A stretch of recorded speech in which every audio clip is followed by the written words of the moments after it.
안녕하세요, 여러분. 듣고 보는 롤, 듣보롤입니다. 라이엇 게임즈가 야심차게 준비한 장편 애니메이션 아케인이 공개되었고 뜨거운 관심을 받고 있습니다. 지난달 28일 라이엇 게임즈는 아케인 기자 간담회를 진행했는데요. 이번 간담회는 아케인 공동 제작자인 알렉스 이와 크리스찬 링케가 참여해 아케인 제작에 담긴 뒷이야기와 의미를 전했습니다. 우리에게 익숙한 리그 오브 레전드의 챔피언인 징크스와 바이를 주인공으로 보여주는 아케인은 단순히 애니메이션적인 요소 외에도 캐릭터를 넘어 자원과 필트오버라는 룬테라 세계관까지 담아냈고, 그 영향력을 게임 외적인 요소인 스킨 및 이벤트로 적용하는 등 라이엇 게임즈의 중요한 콘텐츠로 자리 잡았습니다. 라이엇 게임즈가 아케인을 통해 전달하고자 한 메시지는 무엇이며 아케인 애니메이션 공개가 어떤 결과로 이어질지 이들의 인터뷰 내용을 통해 짚어보겠습니다. 아케인의 작화 스타일을 보면 일반 애니메이션과는 조금 다른 느낌이지만 리그 오브 레전드나 레전드 오브 룬테라와 비슷한 부분이 많은데, 이것은 의도한 부분인가요? 맞습니다. 과거 공개한 뮤직비디오에서도 비슷한 느낌이 많으며 아케인은 큰 상영관의 시네마적 요소도 중요하지만 라이엇 게임즈의 스타일을 살리는 것도 목표였습니다. 따라서 우리는 게임과 영화의 느낌을 동시에 살리고자 했습니다. 아케인의 주인공으로 바이와 징크스를 택하고 필트오버와 자원을 주요 무대로 설정한 이유가 있나요? 바이와 징크스는 나와 링케가 굉장히 좋아하는 챔피언이며 우리는 두 챔피언을 출시하는 작업에 참여하기도 했습니다. 덧붙여 필트오버와 자원이라는 두 지역이 개인적인 선호도 외에도 시각적으로 신선함을 줄 수 있고 마법공학이 룬테라 대륙에서 탄생하게 된 배경을 통해 미각적으로도 좋은 영향을 미칠 수 있다고 판단했습니다. 그동안 리그 오브 레전드를 통해 슈리마나 데몰락 등 다양한 대규모 업데이트를 진행해왔는데요. 이러한 지역들의 이야기도 아케인처럼 애니메이션으로 만날 수 있을까요? 궁극적으로는 그렇게 되길 바랍니다. 다만 지금은 아케인을 공개한 시점이기 때문에 아케인에 대한 시청자들의 반응을 먼저 살펴야 할 것 같습니다. 만약 팬들이 좋은 반응을 보인다면, 특히 한국 팬들의 마음을 잡을 수 있다면 더 많은 이야기를 애니메이션으로 제작하고 싶은 마음이 큽니다. 리그 오브 레전드에는 수많은 챔피언과 지역이 존재합니다. 만약 아케인의 반응이 긍정적이라면 앞으로도 이러한 이야기를 풀어내려고 합니다. 아케인에만 등장하는 캐릭터가 있는데 이들이 리그 오브 레전드 챔피언으로 출시될 가능성도 있을까요? 제작자 입장에서 어떤 캐릭터가 챔피언으로 출시되면 매력적일까요? 이 부분은 아케인 제작 초기에 고민했던 요소입니다. 최대한 많은 숫자의 리그 오브 레전드 챔피언을 아케인에 등장시키고 싶었기 때문이죠. 유저들이 좋아하는 챔피언이 애니메이션에 나올 수 있게 하는 동시에 아케인 세계관도 풍성하게 만들고자 노력했습니다. 그러다 보니 챔피언이 아닌 캐릭터도 등장하게 됐죠. 비챔피언을 만들 때는 이들이 반드시 챔피언으로 출시된다고 강요하려 했던 건 아니었습니다. 단 기회는 주고 싶었기 때문에 만약 아케인에 등장하는 비챔피언들이 마음에 든다면 챔피언으로 출시할 수도 있겠죠. 개인적으로 이들 중에 한 명이 챔피언으로 출시된다면 메리라는 인물이 좋은 후보가 아닐까 싶습니다. 외관적인 디자인이 상당히 뛰어나게 구현되었기 때문이죠. 다만 아케인과 리그 오브 레전드는 챔피언과 캐릭터 제작의 접근법에서 차이가 있습니다.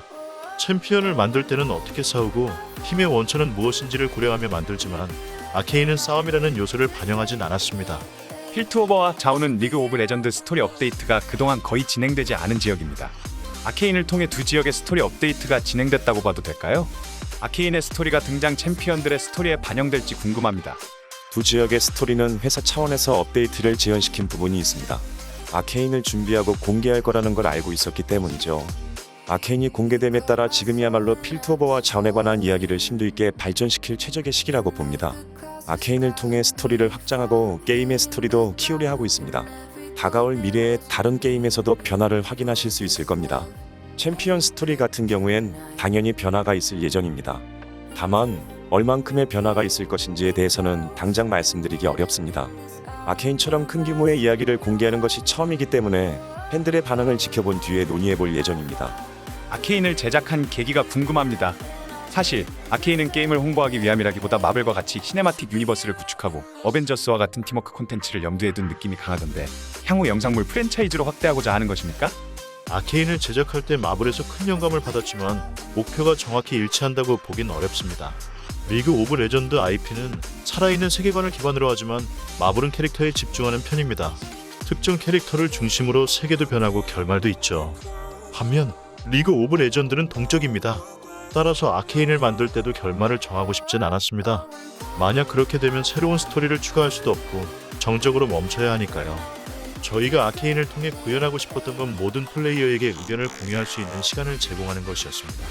게임을 하시는 분들과 그렇지 않은 분들 모두가 한데 모여 아케인을 보고 함께 즐길 수 있는 순간을 만드는 것이었습니다. 아케인 제작에는 몇 년이 걸렸나요? 또한 세계관이 결정되기까지 어떤 논의가 오갔는지도 궁금합니다. 초창기 기획부터 완성되기까지 6년의 시간이 걸렸습니다. 아마 제작이 결정된 시점에 태어난 분도 계실 겁니다. 초반에는 어떤 식으로 애니메이션을 구현할지도 성공할 수 있을지도 전혀 예측할 수 없었습니다.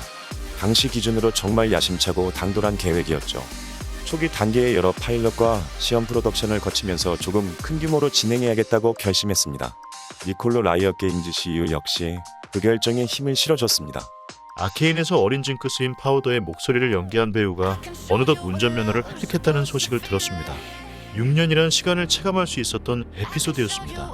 대부분 리그 오브 레전드와 챔피언 스토리를 잘 알고 있어 아케인에 더 몰입할 수 있었습니다. 이를 잘 알지 못하는 시청자들이 몰입할 수 있게 하기 위해 어떤 장치를 마련했습니까? 초창기부터 우리의 목표는 리그 오브 레전드 유저는 물론 그렇지 않은 분도 만족하는 애니메이션을 만드는 거였습니다. 수많은 사람들이 리그 오브 레전드를 플레이하고 있지만 가족이나 친구 중 게임을 낯설어 하는 사람에게 리그 오브 레전드를 설명하는 건 결코 쉬운 일이 아닙니다. 그럴 때 아케인이란 작품을 통해 리그 오브 레전드가 이런 게임이라는 걸 공유할 수 있는 계기를 만들어주고 싶었습니다. 이 게임이 내가 시간을 투자한 게임이고 좋아하는 게임이라는 어떠한 순간을 제공하고자 했습니다. 리그 오브 레전드를 아는 이와 그렇지 않은 분의 균형을 맞추는 건 결코 쉽지 않은 작업이었습니다. 그래서 라이엇 게임즈 외부의 인력도 아케인 제작에 참여하도록 했습니다. 그분들과의 협업을 통해 노력한 결과 운 좋게 균형을 맞췄다고 생각합니다. IP 확장을 위해 애니메이션을 택한 이유는 무엇이며 어떤 시너지를 낼 거라고 예상하나요? 리그 오브 레전드 역시 애니메이션을 기반으로 하는 게임입니다. 따라서 애니메이션이야말로 가장 자연스러운 스토리텔링 방식이라고 판단했습니다. 게임 개발 과정을 통해 얻은 강점을 키울 수 있는 형식이라고도 믿었으며 생동감을 애니메이션에 녹여내는 게 좋은 방법이라고 생각했습니다. 이전 영상들도 함께 작업한 포티션은 작화 품질도 뛰어나고 우리 IP를 잘 살려주기에 애니메이션을 택했습니다. 시너지는 조금 더 두고 봐야 하지 않을까요? 아케인은 상당히 큰 창작물입니다. 내부적으로 고민이 많지만 공개된 뒤 시청자분들이 얼마나 좋아하는지를 먼저 살펴봐야 할 듯합니다. 애니메이션 외에 리그 오브 레전드 IP를 활용한 콘텐츠를 만들고픈 계획이 있나요? 애니메이션은 오래 작업한 경험이 있기에 택한 방식입니다. 전반적인 목표는 애니메이션 외에 다른 방식으로 스토리텔링을 하는 것이지만 실제 액션으로 스토리를 구현하는 건 아직은 원대한 꿈처럼 느껴지기에 먼 미래의 이야기가 아닐까 싶습니다. 아케인을 관통하는 메시지는 무엇인가요? 필트오버와 자오는 우리가 살아가는 세상과 크게 다르지 않다고 봅니다. 모든 사회는 두 지역처럼 대립 구도를 가집니다. 양극화는 모든 세계에서 발생하고 있는 셈이죠. 이 과정에서 상대 관점이나 생각을 잘 알지 못하면 너무나도 쉽게 상대를 미워하곤 합니다. 이런 배경을 토대로 우리는 어떤 질문을 던져야 할지를 많이 생각했습니다. 예를 들어 나와 가장 가까운 사람이 나와 다른 신념을 가졌을 때 어떠한 변화와 결과가 일어날지를 고민했습니다. 이런 요소들이 실제 우리가 살아가는 세계와 관계가 있고 현실성이 있다고 생각했기 때문입니다. 극장판에 대한 계획도 있나요? 파이널 판타지가 극장판으로 나와 실패한 이력이 있는데 라이엇 게임즈는 성공할 자신이 있는지도 알고 싶습니다. 거기까진 생각해본 적 없지만 앞으로 다양한 이야기를 풀어내다 보면 영화 형식의 스토리텔링도 나올 수밖에 없을 겁니다. 한 가지 권장하고 싶은 건 아케인을 즐기실 때 한 번쯤은 큰 스크린에서 보시는 걸 추천합니다. 저희가 영화관에서 한 번 봤는데 정말 괜찮았습니다. 궁극적으로 형식보다는 이야기가 중요한 만큼 상황에 따라 판단하고자 합니다.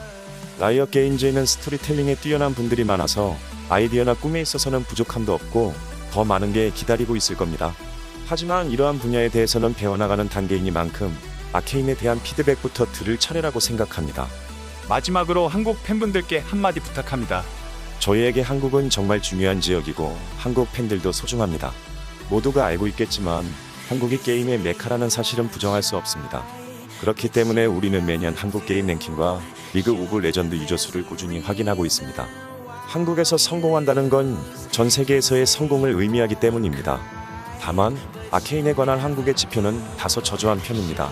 잘 모르겠다는 반응도 많았으며 한국 분들이 아케인을 좋아하게 만드는 것이 매우 중요하다고 보고 있습니다. 전 세계가 K 엔터테인먼트 콘텐츠를 즐기고 있습니다. 따라서 한국은 항상 저희에겐 우선순위에 해당하는 지역입니다. 아케인이 한국에서 어떤 반응을 얻을지 무척 기대되며 전 세계 유저들을 모두 만족시키고 싶지만 특히 한국 분들의 마음을 얻을 수 있길 바라는 마음이 큽니다. 지금까지 아케인 제작에 담긴 뒷이야기와 의미에 대해 제작자의 인터뷰 내용을 살펴보았는데요. 라이엇은 애니메이션 아케인이라는 새로운 도전을 통해 유니버스를 확장하고 리그 오브 레전드라는 IP를 게임을 넘어 더욱 다양한 콘텐츠로 확대하기 위해 노력하고 있습니다. 여러분은 아케인을 어떻게 보셨나요? 저는 리그 오브 레전드에 대해 알고 봐서 그런지 몰입감도 좋았고 OST도 훌륭하다는 느낌을 받았는데요. 아케인에 대한 여러분의 생각도 댓글에 많이 남겨주시고요. 저는 더욱더 유익한 소식으로 다시 찾아뵙도록 하겠습니다. 감사합니다. downfall, my love, if you feel like I do right now, don't say you're on the run to the other side, my love.